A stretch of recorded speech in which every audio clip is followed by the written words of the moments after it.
الحمدللہ رب العالمین والصلاة والسلام علی سید المرسلین اما بعد فاعوذ باللہ من الشیطان الرجیم بسم اللہ الرحمن الرحیم۔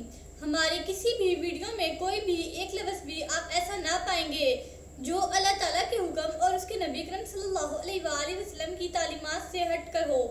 آپ سے گزارش ہے ہماری ویڈیوز کو آخر تک دھیان سے سنیں، یقیناً آپ کی زندگی بدل جائے گی۔ جس کلام الہی کے اعجاز بلاغت نے عتبہ جیسے دشمن اسلام کو پانی پانی کر دیا، اگر دنیاوی مفاد حائل نہ ہوتا تو وہ آج یقیناً حضور نبی کریم صلی اللہ علیہ وآلہ وسلم کے دستے حق پر اسلام کی بیعت کر لیتا۔ اسی طرح باقی لوگ بھی اسلام سے متاثر ہو رہے تھے۔ آج یہ کل وہ ساری رکاوٹوں کو عبور کر کے غلام مصطفیٰ صلی اللہ علیہ وآلہ وسلم میں جا رہے تھے۔ مکہ کے قریشی قبائل میں سے کوئی قبیلہ بھی ایسا نہ رہا تھا جس میں سے کوئی نہ کوئی ایمان نہ لا چکا ہو۔ اگر ان سے کوئی طاقتور شخص مسلمان ہوتا تو خون کے گھونٹ پی کر رہ جاتے، اگر اپنے جیسا کوئی ایسا کرتا تو اس کے ساتھ سارے تعلقات منقطع کر دیے جاتے، لیکن اگر کوئی کمزور اور بے یار و مددگار یا جسارت کر بیٹھتا تو اس کے لیے جینا حرام کر دیا جاتا، طرح طرح سے اسے ستایا جاتا، اسے تڑپتا دیکھ کر مسرت سے کہکے لگائے جاتے۔ لیکن دستے حبیب کبریا صلی اللہ علیہ وآلہ وسلم سے توحید کی شراب کا جام پینے والے اپنی جرات و استقامت کے ایسے مظاہرے کرتے کہ پہاڑوں کی فلک بوس چوٹیاں ادب سے ان کو خراج عقیدت پیش کرنے کے لیے جھک جایا کرتی۔ اس قسم کا ایک اور واقعہ بھی ہے، فرق صرف اتنا ہے کہ یہاں یہ پیشکش تنہا عتبہ نے کی تھی اور مندرجہ ذیل روایت میں یہی پیشکش پوری قوم کے سربر آوردہ لوگ اجتماعی طور پر بارگاہ حبیب کبریا میں پیش کرتے ہیں۔ اس کے علاوہ یہاں حضور صلی اللہ علیہ وآلہ وسلم کا جواب پہلے جواب سے مختلف ہے۔ نیز حضور صلی اللہ علیہ وآلہ وسلم کے اس جواب کے بعد کفار نے شدید قسم کے رد عمل کا اظہار کیا ہے۔ یہ ساری چیزیں پہلی روایت میں نہیں ہیں۔ اس سے معلوم ہوتا ہے کہ اس روایت میں ایک دوسرے واقعے کو بیان کیا جا رہا ہے۔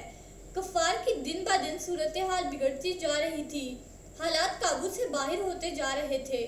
چنانچہ بگڑتی ہوئی صورتحال پر قابو پانے کے لیے سارے قبائل کے سردار جمع ہوتے ہیں، جن میں سے چند سربر آوردہ سرداروں کے نام یہ ہیں: عتبہ بن ربیعہ، شیبہ بن ربیعہ، ابو سفیان بن حرب، نضر بن حرث، ابو البختارہ بن ہشام، اسود بن مطلب، زمہ بن اسود، ولید بن مغیرہ، ابو جہل بن ہشام، عبداللہ بن ابی امیہ، عاص بن وائل، نبیہ اور منبع، امیہ بن خلف وغیرہ۔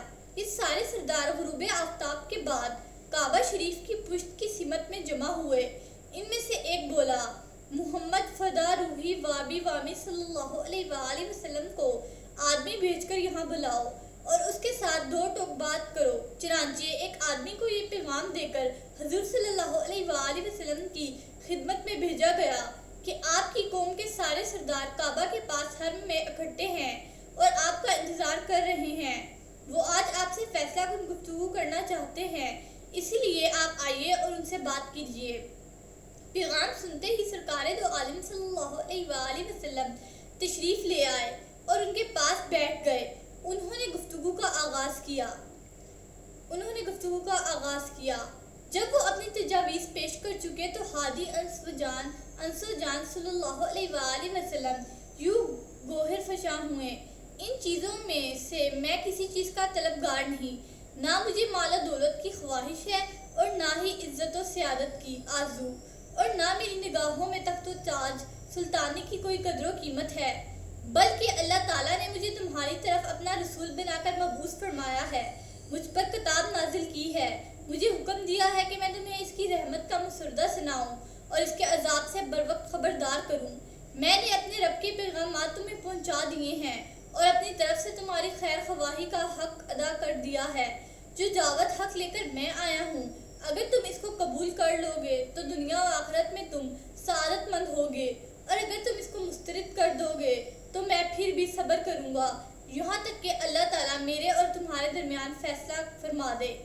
حضور صلی اللہ علیہ وآلہ وسلم کے فیصلہ کن انداز تکلم نے انہیں بے بس کر دیا اور لگے حجت بازیاں کرنے۔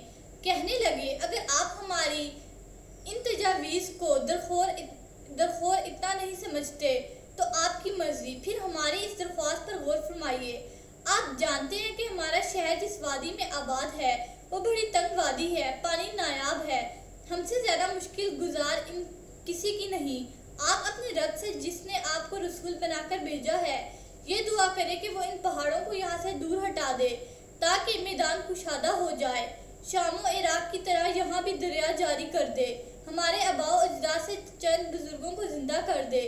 ان میں قصہ بن کلاب کا زندہ ہونا بہت ضروری ہے کیونکہ وہ راست گو شخص تھا، تاکہ ہم ان بزرگوں سے آپ کے بارے میں دریافت کریں کہ آپ سچے ہیں یا نہیں۔ اگر انہوں نے آپ کی تصدیق کر دی اور آپ نے ہمارے دوسرے مطالبات بھی پورے کر دیے تو ہم آپ کی تصدیق کریں گے۔ اس طرح ہمیں یہ پتہ چل جائے گا کہ اللہ تعالیٰ کی بارگاہ میں آپ کا بڑا رتبہ ہے اور آپ اسی کے بھیجے رسول صلی اللہ علیہ وآلہ وسلم ہیں۔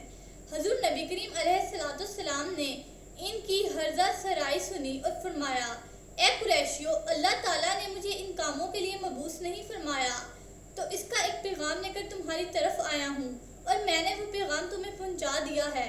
اگر تم اسے قبول کر لو تو یہ تمہارے لیے خوش نصیبی ہے، اور اگر تم اسے مسترد کر دو تو پھر بھی میں حکم الہی سے صبر کروں گا یہاں تک کہ وہ میرے اور تمہارے درمیان فیصلہ فرما دے۔ بسم اللہ الرحمن الرحیم۔ صلی اللہ علی حبیبہ سیدنا محمد وآلہ وصحبہ وسلم۔ اس درود پاک کے بے شمار فوائد ہیں۔ اس درود پاک کو کثرت سے پڑھنے والے کو دین و دنیا میں کسی چیز کی کمی نہیں رہتی، سکون قلب کی دولت سے مالا مال ہو جاتا ہے، دشمن دوست بن جاتا ہے۔ اگر کوئی چاہے دل کی کدورت، کینہ، دل کا میل، بغض، حسد اور اخلاق رذیلہ دور ہو جائیں تو اس درود پاک کو کثرت سے پڑھیے۔ This درود has numerous benefits. There is no lack of anything in the religion and a word for reciters. Peace becomes rich with the wealth of the heart, and enemy becomes a friend. If anyone wants the darkness of heart, malice, anger, jealousy, dirt of heart, and ethical behavior get away, so recite this درود frequently. سیرت النبی صلی اللہ علیہ وآلہ وسلم کا یہ سلسلہ جاری رہے گا۔ حضرت محمد خاتم النبیین صلی اللہ علیہ وآلہ وسلم کی حیات طیبہ کا ہر ایک پہلو بیان کیا جائے گا۔ اللہ تعالی ہمارا اور آپ کا حامی و ناصر ہو۔ شکریہ۔